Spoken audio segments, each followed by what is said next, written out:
የከበረ ሰላምታችን በያላችሁበት ይድረሳችሁ። የኢትዮ ሎው አካዳሚ ቤተሰብ በሙሉ እንደምናላችሁ። በዛሬው ዕለት ኢንትሮዳክሽን ቱ ሳክሴሽን ኤንድ ሊኩዊዴሽን እናያለን። እስከ ቪዲዮው መጨረሻ አብራችሁን እንድትቆዩ በአክብሮት እንጋብዛለን ማለት ነው። ሎው ኦፍ ሳክሴሽን እንግዲህ 3 ክሬዲት አወር እንዳለው ይታወቃል። ምዕራፍ 1 ኢንትሮዳክሽን ኦር ዋት ኢዝ ሎው ኦፍ ሳክሴሽን ይላል። ምዕራፍ 2 ዲቮሉሽን ኦፍ ሳክሴሽን ቻፕተር 1 ማለት ነው። ዲቮሉሽን ኦፍ ሳክሴሽን ፓርት 3 ደግሞ ሊኩዊዴሽን ኦፍ ሳክሴሽን ኤንድ ዲተርሚኔሽን ኦፍ ራይትፉል ሳክሴሰር ይላል። ሊኩዊዴሽን ኦፍ ሳክሴሽን ማለት የውርስ ማጣራትና ትክክለኛ ወራሽ ማን ነው የሚለውን ይዳስሳል ማለት ነው። ፓርት 4 ፓርቲሽን ኦፍ ሳክሴሽን ነው። ፓርቲሽን እንግዲህ መጨረሻው ምዕራፍ ነው፣ ክፍፍል ነው። እንግዲህ ከተጣራ ማን ነው የሚወርሰው፣ የንብረቱ መጠን እያንዳንዱ የብድሩ ከታየ በኋላ እንግዲህ መጨረሻ ፓርቲሽን ይሆናል ማለት ነው። መጨረሻ ኮንክሉዥን አንደር ጀነራል አንደርስታንዲንግ ኦፍ ኦቨርኦል ኮንቴንት ይላል። እስኪ ኢንትሮዳክሽን እንመልከት። እስኪ የውርስ ህግ ምንድን ነው? ዋት ኢዝ ሎው ኦፍ ሳክሴሽን ዲልስ ዊዝ ሃው ዘ ፕሮፐርቲ ራይት ኦፍ ዲሲድድ ፐርሰን ኢዝ ትራንስፈርድ ቱ ሂዝ ሰርቫይቨር ኦር ኔክስት ጀነሬሽን። እንግዲህ የውርስ ህግ ማለት የንብረት መብት እንደሆነ ይታወቃል። የማን የአንድ ሟች የንብረት መብት ነው። እናም በህይወት እያለ ለወለዳቸው ሊሆን ይችላል። እናም ለሚመለከተው አካል ንብረቴን መውረስ ይገባዋል ላለው አካል የሚያወርስበት ህግ ነው እንግዲህ የውርስ ህግ ብለን የምንጠራው ማለት ነው። ሶ ኢት ዳዝንት ኮንሰርንድ ዊዝ ራይትስ ኦፍ ሊቪንግ ፐርሰን ይላል። ስለዚህ የውርስ ህግ ስንል በቃ ሁልጊዜ አንድ በህይወት ስለሌለ ሰው ብቻ ነው። በቃ ውርስ ማለት በህይወት የሌለ ሰው የሚመለከተው ኦልሬዲ ዴዝ ኢዝ አን ኢምፖርታንት ፓርት ይላል ማለት ነው። ስለዚህ ከሳክሴሽን ላይ በጣም ወሳኝ የተባለ ነገር አለ። ፓትሪሞኒ ምንድን ነው? What is patrimony? It is right and obligation of the property which can be appropriated in money. የመብትና የግዴታዎች ስብስብ ነው። ምንም በተመለከተ በንብረት ላይ ያለን መብትና ግዴታ ማለት ነው። በምን ሊተመን የሚችል which can be appropriated in money which ties with personality and extinguish on death. እናም ይህ ፓትሪሞኒ ኤክስቲንጉሽ የሚሆነው መቼ ነው? አንድ ሰው በህይወት ሲያልፍ ማለት ነው። በህይወት ሲያልፍ ብቻ ነው ወይስ ለምሳሌ አብሰንት ተብሎ በፍርድ ቤት ቢታወጅሳ፣ በፍርድ ቤት ቢነገርሳ ፓትሪሞኒው ይጠፋል ወይ የሚለው እስካሁን አከራካሪ ሊሆን ይችላል። እስኪ አርቲክል 1 እንመልከት። ሁማን ፐርሰን ኢዝ ሳብጀክት ቱ አርቲክል 1 ማለት የሲቪል ኮድ ማለታችን ነው። ሁማን ፐርሰን ኢዝ ሳብጀክት ቱ ራይትስ ፍሮም በርዝ ቱ ዴዝ which means the right of person will end up on days but the right and obligation the deceased may transfer if they are not personal. እናም የፍትሐ ብሔር ሕጉ አንቀጽ 1 ላይ እንደሚለው እንግዲህ የማንኛውም የሰው ልጅ ሁማን ፐርሰን ሁማን ሊቪንግ ፐርሰን ማለት ነው subject of right and obligation from birth to death ይላል። ስለዚህ ፐርሰናል ማለት ለምሳሌ ስታተስ ፖሴሽን ስታተስ ለምሳሌ አንድ ዶክተር የዶክተርነት ማዕረጉን ለቀጣይ ትውልድ ማስተላለፍ አይችልም። ለዚህ ነው ኖት ፐርሰናል ያልናቸው። ሌላው ግን ሊተላለፍ ይችላል ማለት ነው። ክቡራትና ክቡራን እንግዲህ ቻፕተር 1 እንመለከታለን። አሁን ቻፕተር 1 ኢዝ ዲቮሉሽን ኦፍ ሳክሴሽን። አሁን ያየነው እንግዲህ ኢንትሮዳክሽን ቱ ሳክሴሽን፣ አሁን ደግሞ ዲቮሉሽን ኦፍ ሳክሴሽን ነው። ኦኬ ሳክሴሽን እንዴት ነው ዲቮልቭ የሚያደርገው? ሳክሴሽን እንዴት ነው የሚከናወነው? ሳክሴሽን እንዴት ነው የሚከፈተው? ውርስ እንዴት ነው የሚከፈተው የሚለው እናያለን። እስኪ ኦፕኒንግ ኦፍ ሳክሴሽን ላይ ቀጥሎ ሊኩዊዴሽን ኦፍ ሳክሴሽን ቅድም እንዳየነው መጨረሻ ፓርቲሽን እንደ ክሎዘር ኦፍ ፓርትስ ሳክሴሽን ነው ማለት ነው። መጀመሪያ ውርስ ይከፈታል። ውርስ መቼ ነው የሚከፈተው የሚለው እናያለን። ቀጥሎ ውርስ ከተከፈተ በኋላሳ የውርሱ መጠን ይጣራል። ውርሱን የሚወርሰው ማን ነው? ከዛ ለውርሱ ያ የሞተው ግለሰብ ሲሞት ለቀብር ስነ ስርዓት ለተለያዩ ነገሮች የወጡ ነገሮች አሉ። እነሱ ይከፈላል። ታክስ ያልከፈለ ግብር ያልከፈለ ከሆነ እሱ ነገር ይከፈላል። እሱ የውላ ለምሳሌ ከዚህ ቀጥሎ ደግሞ not only taxes ዴትስ ብድር ከሌላ ሰው ተበድሮ ከሆነ ይህም ተጣርቶ አበዳሪ ማን ነው አበዳሪ ተከፍሎ መጨረሻ ላይ ነው ፓርቲሽን የሚካሄደው ማለት ነው።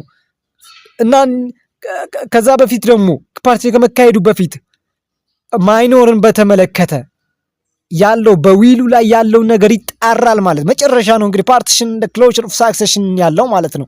ኦኬ ክላስ አክቲቪቲ ይላል ፕሪ ዲስከሽን ወይም እንግዲህ ብሬን ስቶርሚንግ question ይባላል። ይሄ assume that ይላል a rich young man died in a car accident. His father and mother are alive and also rich while his sisters and brothers are poor.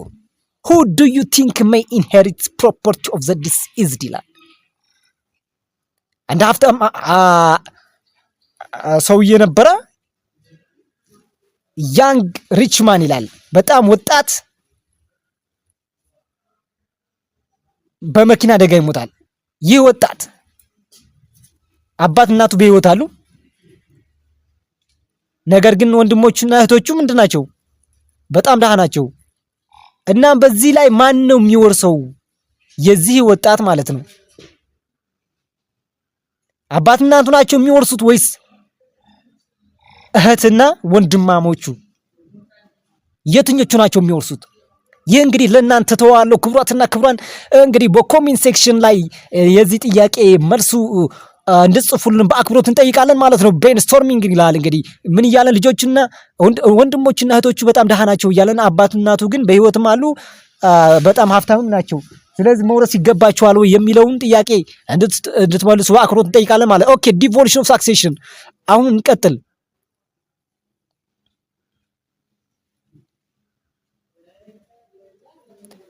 ኦኬ ሌላ ጥያቄ አለ እንግዲህ ክላስ አክቲቪቲ 2 አለ። ሚስተር ኤክስ who was serving as minister died leaving behind his properties and his brilliant son who is believed to be more suitable for Mr. X office. Identify which rights and duties are inheritable and which are not ይላል። እስኪ በጋራ እንስራት። ሚስተር ኤክስ የተባለ ምን ሚኒስተር በመሆን ያገለገለ ነበረ እና ንብረቱን እና ሙያውን በአጠቃላይ ሚኒስተርነቱንም እንግዲህ ትቶ ነው የሚሄደው ሲሞት ማለት ነው።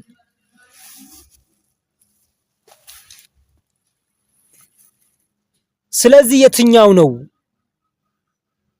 ውርስ?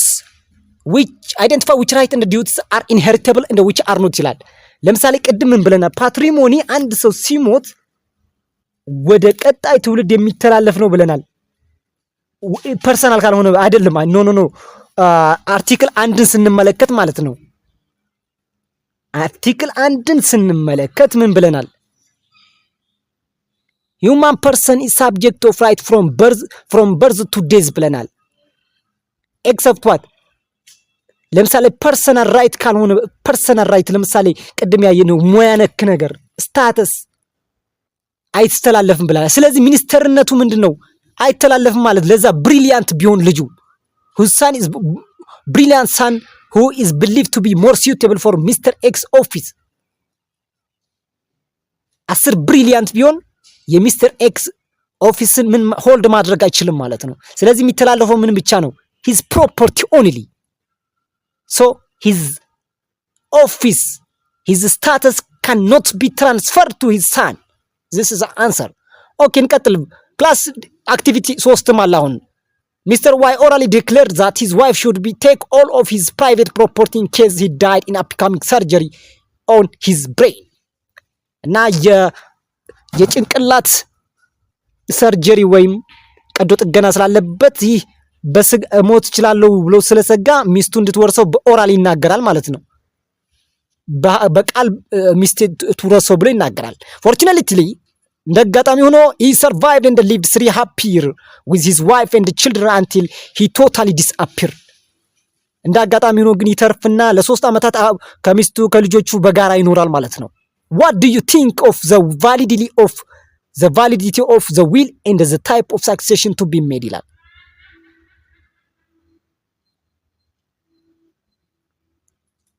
እንዴት ነው እንግዲህ ቫሊዲቲውና ቀድሞ ገብቶት የነበረ የዊሉ ቫሊዲቲና ምን አይነት ሳክሴሽን ነው እዚህ ላይ ሜድ የሚያደርገው? እንግዲህ ዲስአፒር ነው ሞተም እያለን አይደለም ያለው ይህ ቢካም ዲስአፒርድ ነው እያለን ያለው።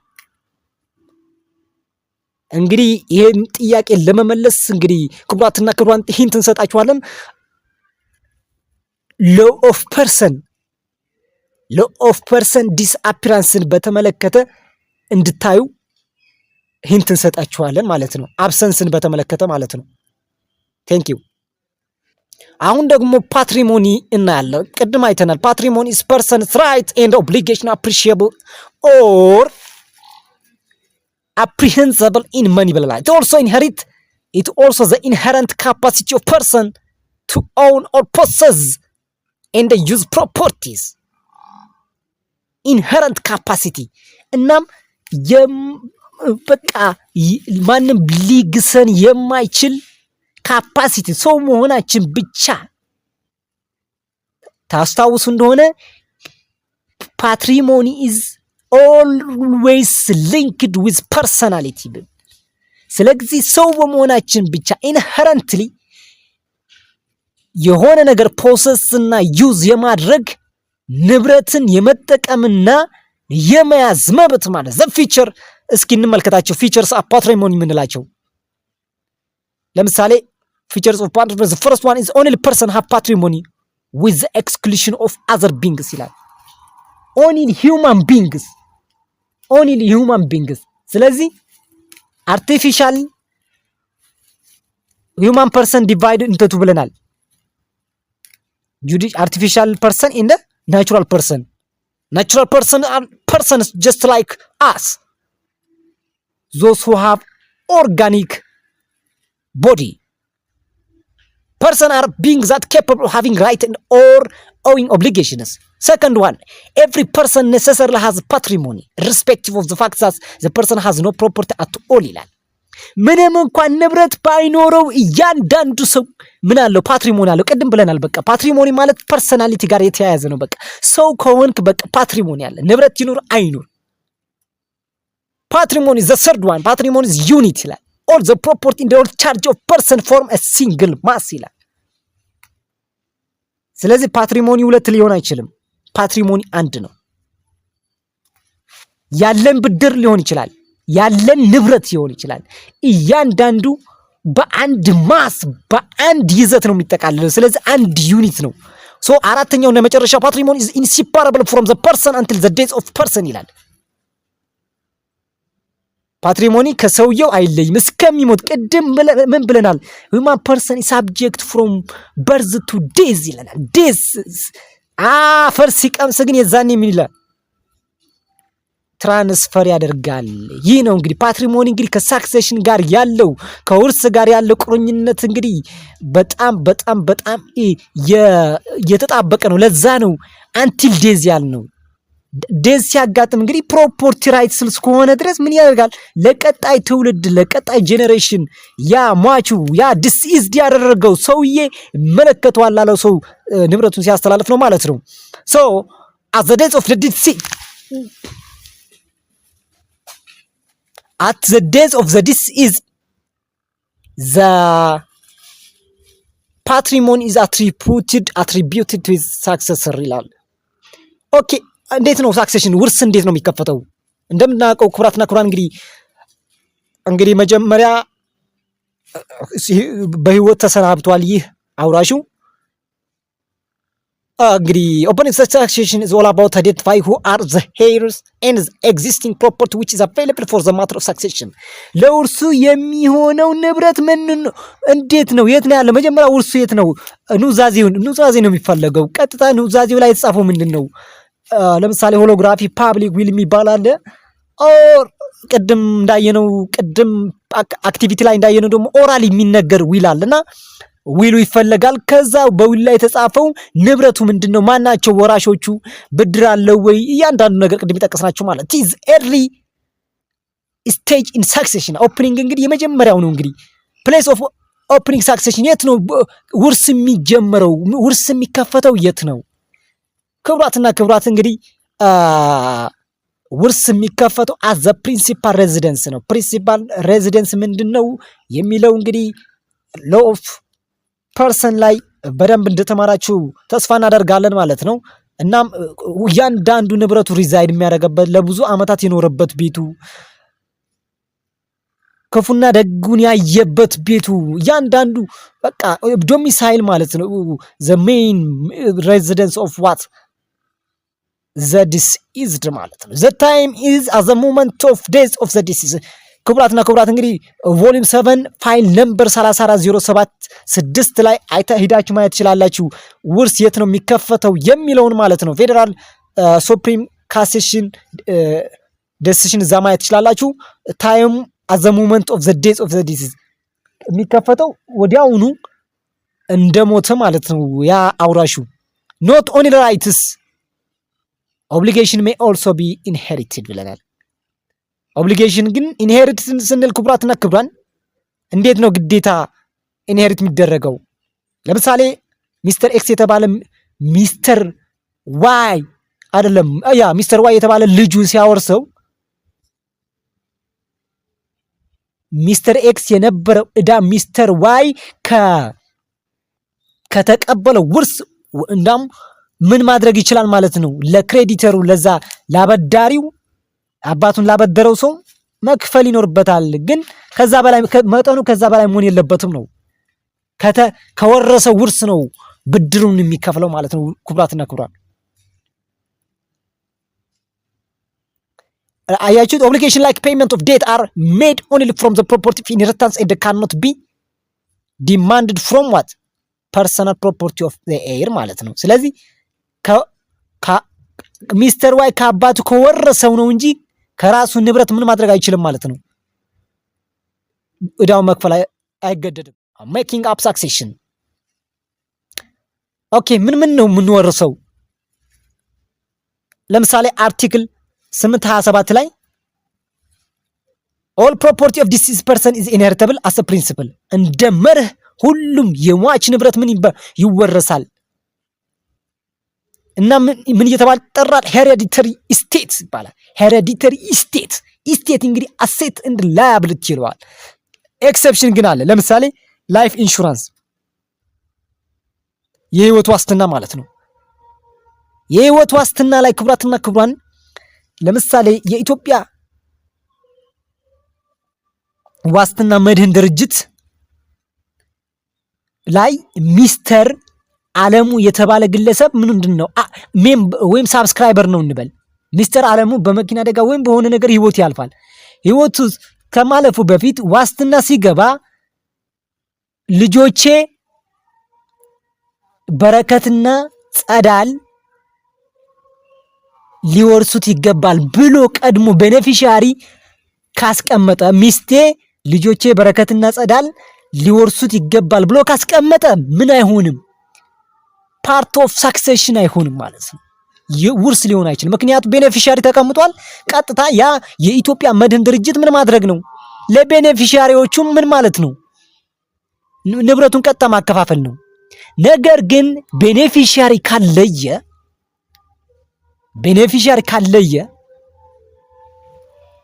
ምን ሊሆን አይችልም? ፓርት ኦፍ ሳክሴሽን ሊሆን አይችልም። ኢፍ ዘ ቤኔፊሻሪ ኢዝ ኖት ዲተርሚንድ ኢት ኢዝ ኢንሄሪተብል። አያችሁ፣ ዲተርሚን ከተደረገ በቃ ውርስ ሊሆን ይችላል። ካልሆነ ግን ኖት ኢንሄሪተብል። ለምሳሌ ካሴሽን ዴሲሽን ቮሊዩም 10 4456 ማየት ትችላላችሁ። 4456 ማየት ትችላላችሁ።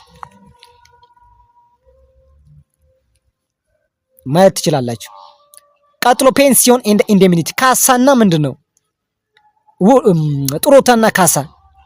ጥሮታና ካሳ ባጭሩ 828 አርቲክል 828 ማየት ትችላላችሁ። they are not inheritable because they are not property left by deceased on his death rather they are their payment have other grounds።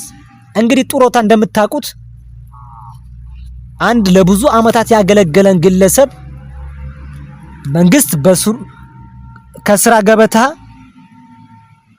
ገለል ሲል በእርሱ ስር ይተዳደሩ የነበሩ ልጆች በእርሱ ስር ተዳደረ የነበሩ የተለያዩ ሰዎች ማለት ለምሳሌ ሚስቱ ትሆን ይችላለች። እናም ልዩ ልዩ ሰዎች አሉ።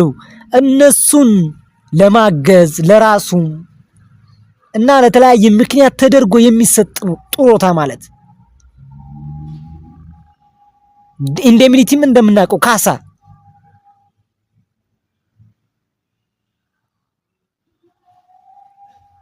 ስለዚህ ማን የተወው ንብረት አይደለም፣ ያ ሟች የተወው ንብረት ስላልሆነ እነዚህ ኖት ኢንሄሪተብል ብለናቸዋል።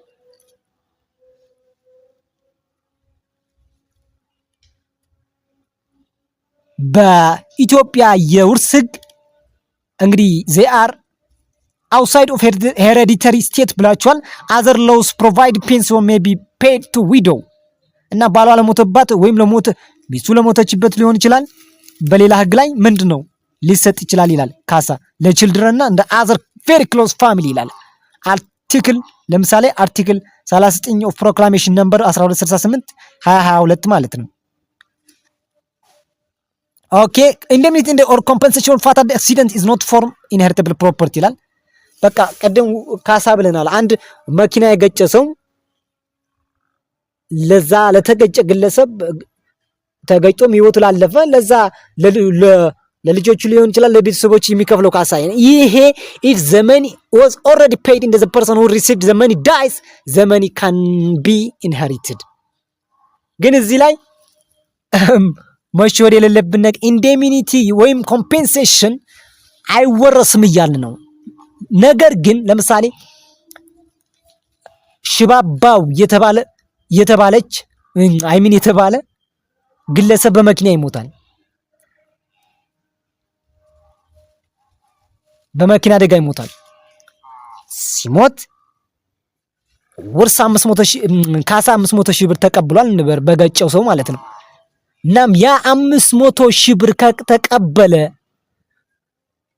ተቀብሎ ደግሞ ከሞተ ያ የካሳ ገንዘብ ግን ኢንሄሪተብል ነው።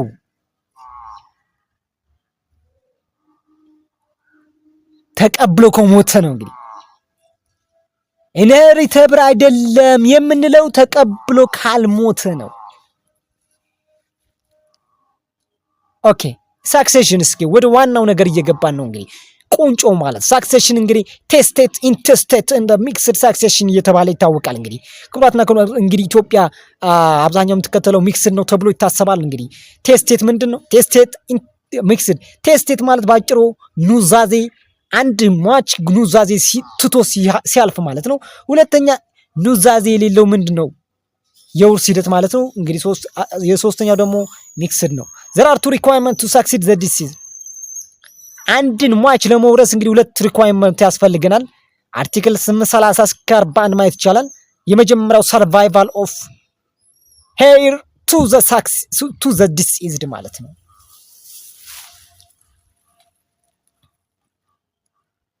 ሟች ሲሞት በቃ በህይወት መኖር ማለት survival of the heir ወራሹ ከሟቹ በኋላ እንትን በህይወት መኖር ማለት በቃ ሟች ሲሞት ወራሽ በህይወት ካለ ምንድነው ሰርቫይቭ አድርጓል ይባላል። the heir is required to be alive at the days of the deceased otherwise she loses a right to succeed like exception ግን አለ። ለምሳሌ representation ማለት ነው። representation ምንድነው ስንል ለምሳሌ ሚስተር ኤክስ እና ሚስተር ዋይ አሉ። ሚስተር ኤክስ አባት ነው። ሚስተር ኤክስ አባት ነው። ሚስተር ኤክስ አባት ነው።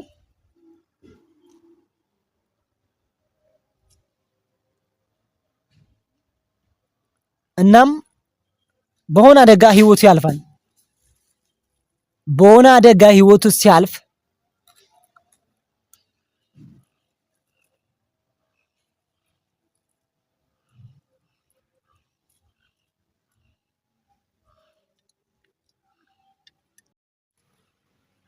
ኦኬ በሆነ ምክንያት ህይወቱ ያልፋል ብለናል። ግን ይህ አባት ሲሞት ሚስተር ኤክስ ሲሞት ያልወረሰው ምን ነበር እንበል? የእናቱ ውርስ ነበረ። ነጋጠባ እወርሳለሁ እያለ ሳይወርስ የቀረ እናቱ በፊት ሙታለች። እናቱን ሳይወርስ ነበረ የሞተው። ግን የእናቱ ትክክለኛ ወራሽ የመጀመሪያው ወራሽ እሱ ነው። እናም ይህ ግለሰብ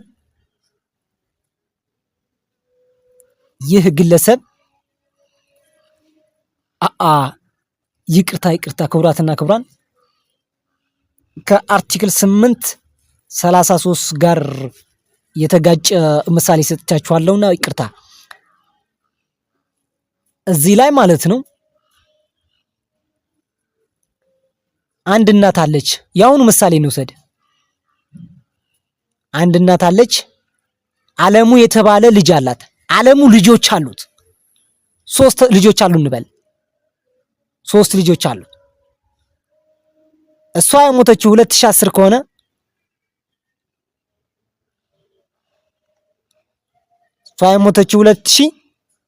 ከሆነ ልጇ የሞተው ግን 2009 ከሆነ እንግዲህ እንደምታውቁት ልጇ ነው ያ አለሙ ያ 3 ልጅ ያለው ነው እናቱን የሚወርስ የነበረ በህይወት ካለ እሷን አስቀድሟት ካልሞተ ማለት ነው። እዚህ ላይ ግን አስቀድሟት ሙቷል። ኤክሰፕሽናል ሪፕሬዘንቴሽን ያልነው እዚህ ነው።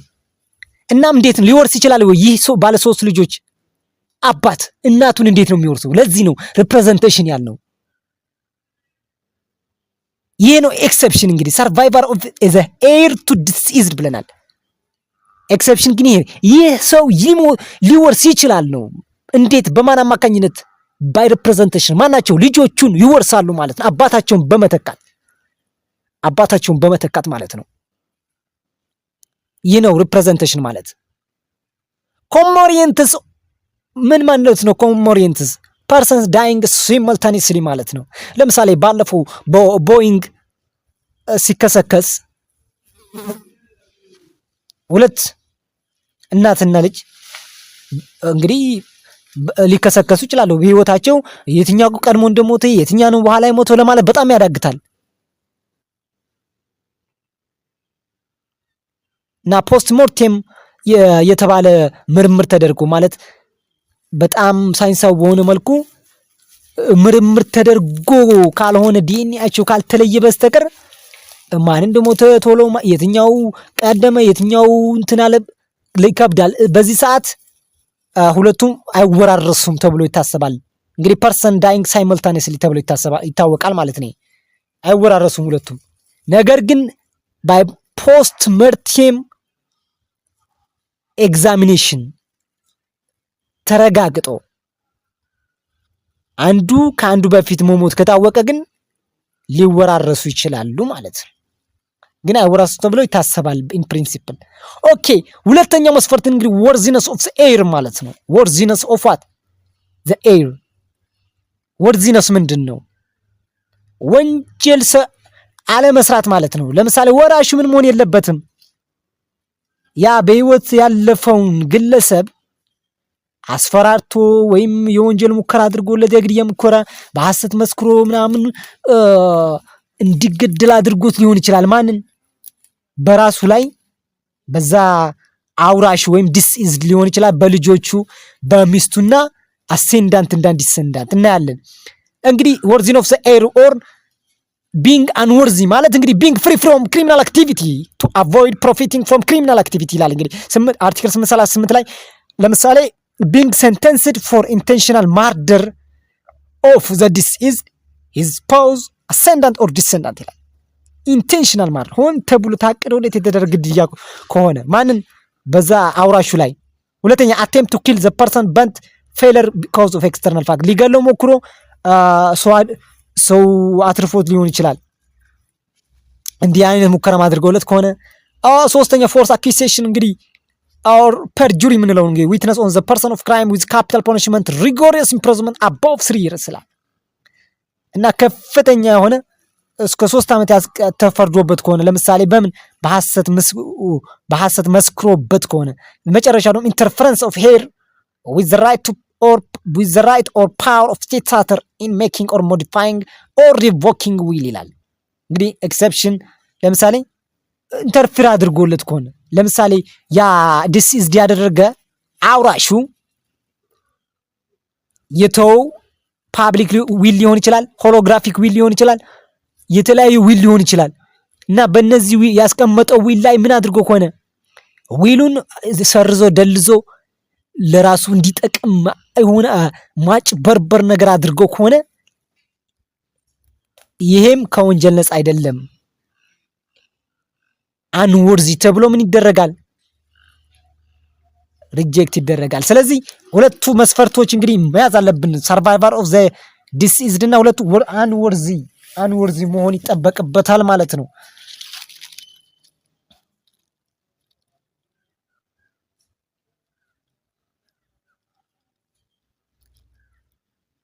ሰርቫይቫል ኦፍ ዘ ኤር ኤንድ ወርዚነስ ኦፍ ዘ ኤር። ወርዚ ካልሆነ ባጭሩ ምንድን ነው?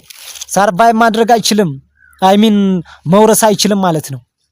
ኦኬ ካፓሲቲ ሳክሲድ። እንግዲህ ካፓሲቲ ሳክሲድ ለማድረግ እንግዲህ በጣም ወሳኙ ነገር እንደምናውቀው እንግዲህ ካፓሲቲ ነው። ካፓሲቲ እንግዲህ አንድ ሰው ለመውረስ የሚያስችለው አቅም ማለት ነው። ለምሳሌ ምን መሆን ነው? ቢንግ ስፓውዝ መሆን፣ ቺልድረን፣ አሰንዳንት፣ ዲሰንዳንት እነዚህ የመውረስ ካፓሲቲ እንዳላቸው ይታወቃል። እስኪ ሪፍሌክሽን፣ እስኪ ብሬንስቶርሚንግ እንመልከት። አቶ ወርቁ ጃል ቢትስ ሂዝ ዋይፍ ሶስና።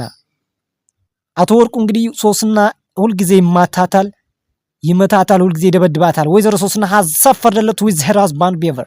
እናም በዚህ ጸባይ በባልዋ ጸባይ በጣም ሰፈር አድርጋለች እያለ ነው። አስ ታይም ዌንት ባይ ሂዝ ቢቲንግ ቢካም ሞር ሃርድ። ጊዜ በጨመረ ቁጥር የሰውዬ ሊሻለው አልቻለም እና 6 months ago she went to her friend Khadija house together with her 4 kids. As Khadija income was so little, she was unable to support her guests for more than few days. Sosna had no choice than going back to her husband. ሶስና ምንም ቾይስ አላገኘች። ምን ለማድረግ ተመልሳ ወደ በኋላ ለመሄድ ማለት ነው። ቀድሞውን ግን ከማን ሄዳ ነበር? ከገድጃ ቤት ማለት ነው። ዋን ናይት ወርቁ ኢንቲሚዲየት ሶስና ዊዝ ናይፍ በጩቤ ያስፈራራት ይላል። እንግዲህ አንድ ሌሊት while he was about to stab her እናም ሊወጋት ሲል she threw a big stone and hit his head እናም ትልቅ ድንጋይ አነሳችና ምን ግንባሩ ላይ በጠሰችለት ማለት ነው። ወርቁ died of severe bleeding within an hour. Assume that ሶስና was beneficiary in the will made by ወርቁ.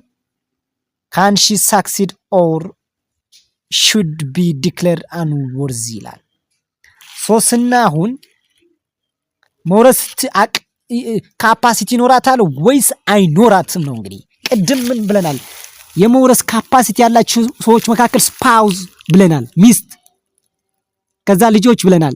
እናም እዚህ ላይ ሊገላት ሲመጣ ምን አድርግ ግንባሩን ብላዋለችና ቅድም ካነሳ ነው አንወርዚነስ ወርዚ ቢንግ ወርዚ ያልነው 4 ነጥቦች አንስተናል። አንወርዚ ትባላለች ወይስ ትወርሳለች? እዚህ ላይ እስኪ ሐሳባችሁን ግለጹበት።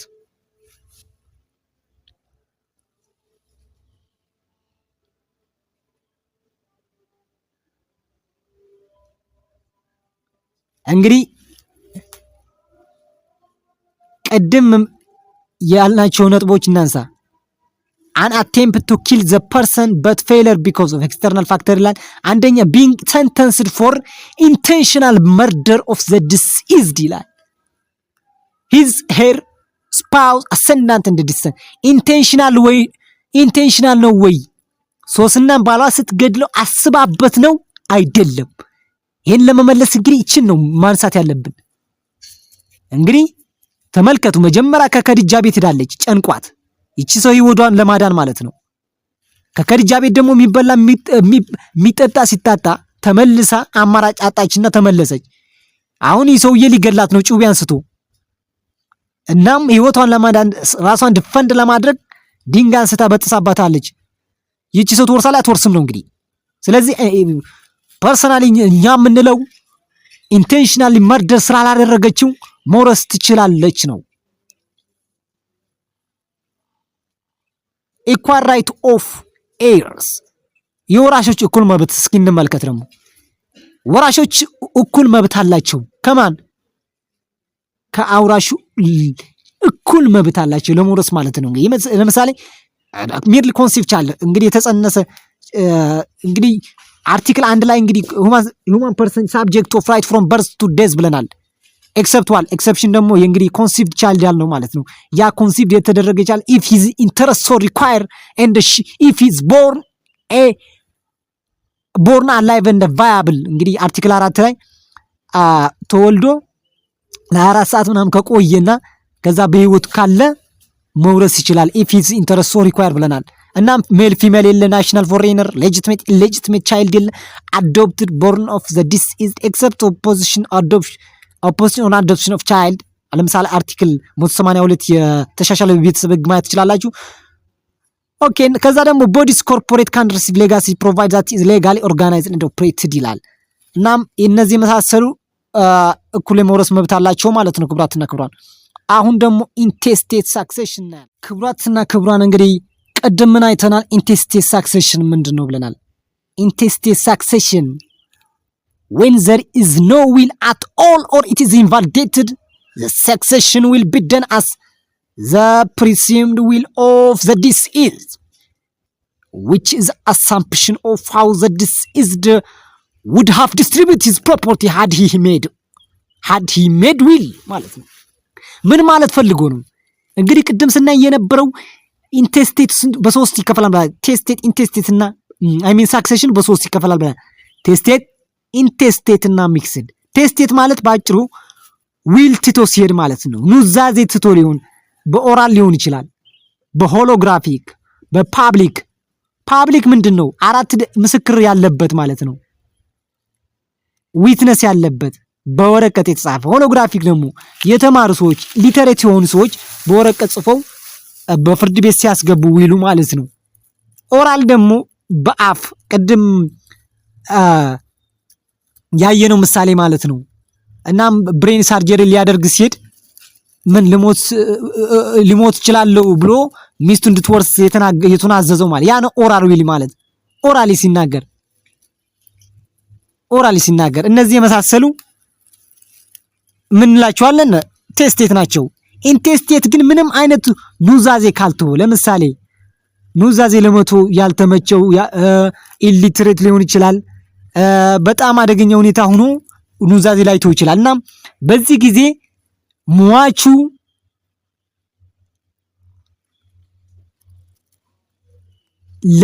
ለማን ያወርሳል ተብሎ ይገመታል። the presumed will of the deceased ማለት ግምታዊ ምንድን ነው? አቀማመጥ ነው። ለምሳሌ ገንዘብ ቢኖረው ማን ሊያወርስ ይችላል? ልጆች ካሉት፣ ሚስት ካለችው እናም ከሌላ ልጅ የተወለደ ካለ ለማን ነው የሚያወርሰው? ይሄ ፕሪዚም ይደረጋል። ለሩቅ ቤተሰብ ነው ወይ? ለወንድሞቹ ነው ወይ? ላጎቱ ነው ወይ? ማን ነው ቅድሚያ የሚሰጠው? ይሄን የመሳሰለ ነው ማለት ነው ፕሪዚምድ የሚደረገው። እናም እንግዲህ ይሄን ለማየት ደግሞ ፈረስት ሪሌሽንሺፕ፣ ሰከንድ፣ ሰርድ ኤንድ ፎርዝ ሪሌሽንሺፕ ማየት ግድ ነው። ፈረስት ሪሌሽንሺፕ እንግዲህ ኢንቴስቴት ሳክሴሽን ላይ ኑዛዜ የሌለው ውርስ መጀመሪያ ግንባር ቀደም እድል የሚሰጣቸው ማን ናቸው? ቺልድረን ኦፍ ዘ ዲስኢዝድ ነው። የማን? የሟቹ ልጆች ናቸው።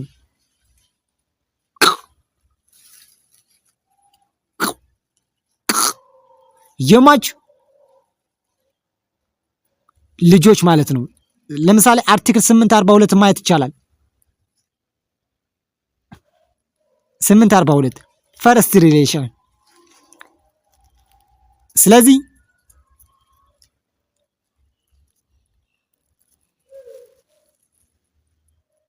እንደምትመለከቱት እንግዲህ አንቀጽ 842 ላይ የመጀመሪያ ዝምድና ይላል። የመጀመሪያ ዝምድና ደረጃ ክፍል 2 እንግዲህ ርዕሱ ላይ ተመልከቱ። ሳይናዘዝ የሞተ ሰው ውርስ ይላል። የመጀመሪያ ዝምድና ፈርስት ሪሌሽንሺፕ ያለው የሟች ልጆች በመጀመሪያ ደረጃ የሟች ወራሾች ናቸው። ከውርሱም እያንዳንዱ ትክክለኛው ድርሻ ይቀበላሉ። 3 ንዑስ አንቀጽ 3 የሟቹ ልጆች ወይም ከልጆቹ አንዱ ሞተው እንደሆነና ወደ ታች የሚቆጠሩ ተወላጆች ትተው እንደሆነ በእነሱ ምትክ ሆነው ይወርሳሉ ይላል። ተመልከቱ እንግዲህ ተመልከቱ። ከውርሱ እያንዳንዱ ትክክል ድርሻ ይቀበላል። ማን? የሟቹ ልጆች ማለት ነው። ኤቢሲዲ የተባሉ ልጆች አሉ። ከማን? ከዋይ አባታቸው የወረሱት ማለት እኩል ይደርሳቸዋል። የሟቹ ልጆች ወይም ከልጆቹ አንዱ የሞተ እንደሆነና ወደ ታች የሚቆጠሩ ተወላጅ ትተው እንደሆነ በእነሱ ምትክ ሆነው ይወርሳል። ለምሳሌ ኤቢሲ የተባሉ ወራሾች ናቸው ብለን ልጆች ናቸው። ለምሳሌ ኤን ልጆች አሉ፣ ግን እሱ ከሞተ ማን ልጆቹ ይወርሳሉ ማለት ነው ባጭሩ። ኦኬ ሁለተኛ ዝምድና ሰከንድ ሪሌሽንሺፕ እንየው። በዚሁ ሁለተኛ ዝምድና ደረጃ መሰረቱ ፕሪንሲፕል ይላል ሟቹ ወደ ታች የሚቆጠሩ ተወላጆች ያልተው እንደሆነና አባትና እናቱ ወራሾች ይሆናሉ ይላል። ለምሳሌ ሚስተር ዋይ ነው የሞተው። ያውን ምሳሌ እንውሰድ። ምንም ልጆች የሉም እንበል። ልጆች ከሌሉት አባት እናት ካሉት ወይም አባት ሊሆን ይችላል ማን ይወርሳል ማለት ነው? አባት እናቱ ይወርሳሉ ማለት ባጭሩ። ይሄ ነው ሰከንድ ሪሌሽንሺፕ። ሰርድ ሪሌሽንሺፕ አፈጻጸሙ እንግዲህ 842 ማለት 44 የሟችና አባትና እናት የውርሱን ንብረት በእኩል ይካፈላሉ። አይደለም ይቅርታ፣ ያውን አከፋፈል ነው። የሰከንድ ሪሌሽንሺፕ አከፋፈል ነው። እንግዲህ እኩል አባትና እናቱ 50% ይወስዳሉ ማለት ነው። ንዑስ አንቀጽ 2 ተመልከቱ። ከአባት ከእናት አስቀድሞ የሞተ ቢኖር የሱን ፈንታ ልጆቹ ወይም ሌሎች ወደ ታች የሚቆጠሩ ተወላጆች በሱ ተተክተው ይወርሳሉ ይላል። ለምሳሌ አባት እናት ይወርሳሉ ብለናል። ከአባት ወይም ከእናት ግን አስቀድሞ የሞተው እንዲኖር፣ ለምሳሌ አባትየው አስቀድሞ ሞቷል እንበል። የአባትየው ማን ልጆቹ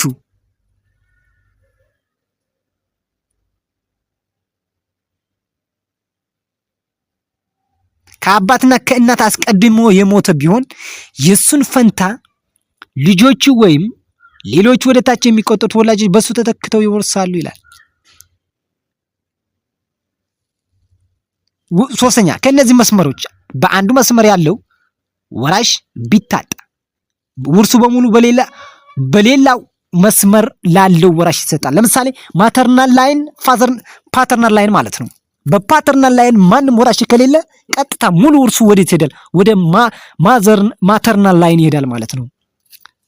በአንዱ መስመር እያለ ያገለጸው ፓተርናል ማተርናል ማለት ነው። እንግዲህ ሰርድ ሪሌሽንሺፕ እንመልከት። ሶስተኛ ዝምድና ደረጃ መሰረቱ ይላል ሟች ወደ ታች የሚቆጠሩ ተወላጆች ወይም አባት ወይም እናት ወደ ታች እንግዲህ ዲሰንዳንት ማለት ነው፣ ልጆች እንደማለት ነው። ተወላጆች ወይም አባት ወይም እናት ወይም የነርሱ ወደ ታች የሚቆጠሩ ተወላጆች የሌለው እንደሆነ አያቱ ወራሾች ይሆናሉ ማለት አያቶቹ አባት እናት ከሌለው የአባትና እናቱ ምን በቃ የአባት እናቱ አያቶቹ ወራሾች ይሆናሉ። ባጭሩ ምን አያቶቹ ወራሾች ይሆናሉ ማለት ነው። እንግዲህ ንዑስ አንቀጽ 2 ላይ የውርሱ እኩሌታው በአባት መስመር ላሉ ፓተርናል ላይን ላሉ አያቶች ወይም ወደ ታች ለሚቆጠሩት ወላጆቻቸው ይሆናል ይላል። የቀረው የውርሱ እኩሌታ በእናት መስመር ማተርናል ላይን ላሉ አያቶች ወይም ግራንድ ፓረንትስ ወይም ወደ ታች ለሚቆጠሩት ወላጆች ኦር ዲሰንዳንትስ ይሆናል ማለት ነው። ለሌላም የዝምድና መስመር ስለማስተላለፍ ይላል 46 ላይ ተመልከቱት። በአባት ወይም በእናት የትውልድ መስመር የዘር ተከታይ ሳይኖረው የሞተ አያት ድርሻው ለዚሁ መስመር ወራሾች ይተላለፋል ማለት ነው። ሁለት አንድ የትውልድ መስመር የዘር ተከታይ ሳይኖራቸው የሞቱ አያቶች ማናቸውም የውርስ ሀብት ሁሉ ለሌላው ወገን የዝምድና መስመር ወራሾች ይተላለፋል ይላል። ምን ከሌላቸው? አንድ የትውልድ መስመር የትኛውንም ላይን የሌላቸው ፓተርናል ማተርናል ማለት ነው። ከዛ የመጨረሻ እንግዲህ አራተኛ ዝምድና ደረጃ ነው መሰረቱ ይላል። የሶስተኛ ደረጃ ዘመድ ወራሾች የሌሉ እንደሆነ የሟቹ ቅድመ አያቶች ወራሾች ይሆናሉ። ግሬት ግራንድ ፓረንትስ የምንለው ግሬት ግራንድ ፓረንትስ ስንት ናቸው ማለት ነው? 8 ማለት ነው። ለውርሱ እኩሌታ አባት መስመር ለሆኑ ቅድመ አያቶች ለተወላጆቻቸው እኩሌታው የእናት መስመር ለሆኑ ቅድመ አያቶች ወይም ለተወላጆች ይሰጣል ይላል። ይህንን ይመስላል እንግዲህ ክቡራትና ክቡራን፣ አሪፍ ነው በጣም አሁን ነገ ያለን ሰክሴሽን አይደለም ቀጥታ ከሀምሳ እንጂ ፋይናል የህግ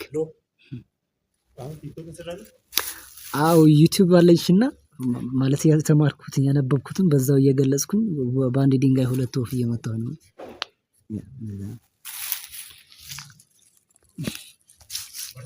እሺ